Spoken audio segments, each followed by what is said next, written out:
Moving on to a story now that concerns all of us, the impact of social media on children.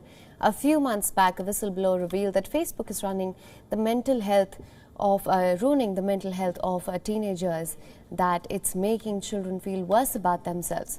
The revelations were based on some internal documents. The whistleblower leaked them with the hope that Facebook will be held accountable. This was in October. 2 months on, the whistleblower's appeal is gaining traction. 300 scientists and researchers have published an open letter, a letter addressed to Mark Zuckerberg. He's been asked to open the social media giant's doors to investigators.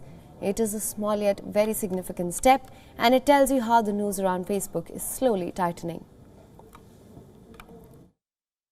My name is Frances Haugen. I used to work at Facebook.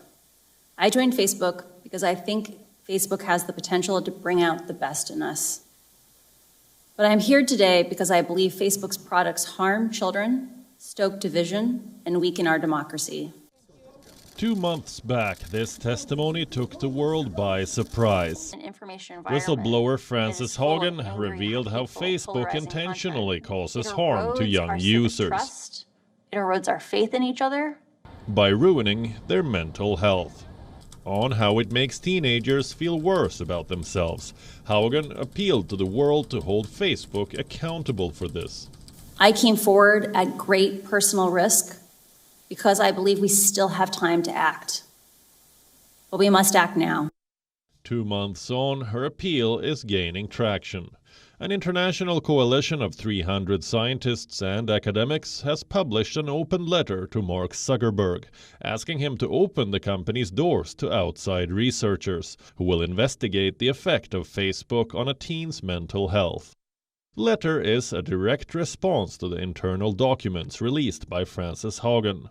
It was published on Monday, and here's what it tells Facebook. You and your organization have an ethical and moral obligation to align your internal research on children and adolescents with established standards for evidence in mental health science. We believe that the methodologically questionable and secretive ways your teams are conducting this important work is misguided and, in its present state, doomed to fail. What this basically means is that the issue at stake is too serious to be kept behind closed doors and should be made available to researchers who can study it independently. The question is, will Facebook agree?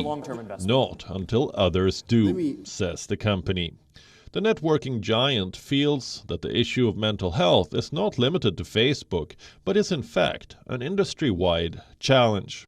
A Facebook spokesperson has been quoted as saying, "A survey from just last month suggested that more US teens are using TikTok and YouTube than Instagram or Facebook, which is why we need an industry-wide effort to understand the role of social media in young people's lives." What Facebook is trying to imply here is that it's not the only one with its hands dirty. There are others who should be subjected to such scrutiny too.